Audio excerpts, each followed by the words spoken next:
Aujourd'hui, c'est la deuxième partie du chapitre 53 sur l'accueil des hôtes dans la règle de Saint-Benoît. Donc, après avoir fixé le cadre de l'accueil, qui est une véritable rencontre du Christ mutuelle, on se donne le Christ mutuellement. Saint Benoît est assez réaliste aussi et précise que l'hospitalité nécessite une certaine mesure, un certain équilibre.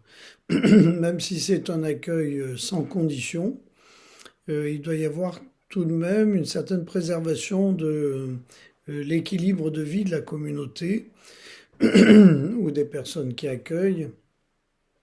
Et par conséquent, il faut fixer tout de même un certain nombre de règles, un cadre en quelque sorte, pour que cet accueil ne soit pas si envahissant qu'il finisse par déstabiliser la vie du groupe qui accueille.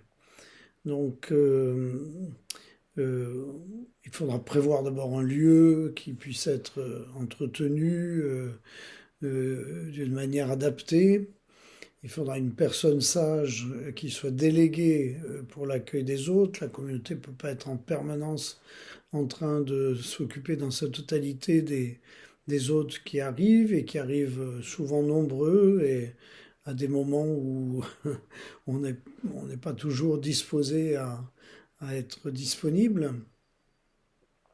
Et il faut aussi préserver une certaine part de silence pour, et de vie privée pour la communauté elle-même.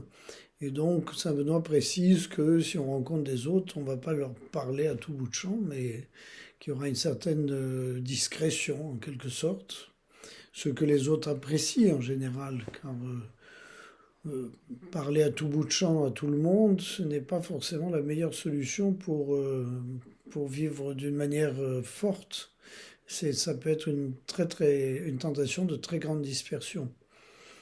Donc tout cet équilibre-là, avec une grande conscience de ce qui est en jeu dans la rencontre et qui a quelque chose d'essentiel, euh, cœur à cœur avec le Christ, permet effectivement de vivre toute cette dimension d'une manière très, très forte et heureuse. Et les monastères doivent y contribuer comme tout lieu d'accueil aujourd'hui qui est nécessaire pour construire la vie de la société. On a besoin de ces lieux où il y a un certain recul et en même temps un certain engagement humain pour participer à l'éclosion d'un monde nouveau, comme de tout temps, mais aujourd'hui peut-être plus encore.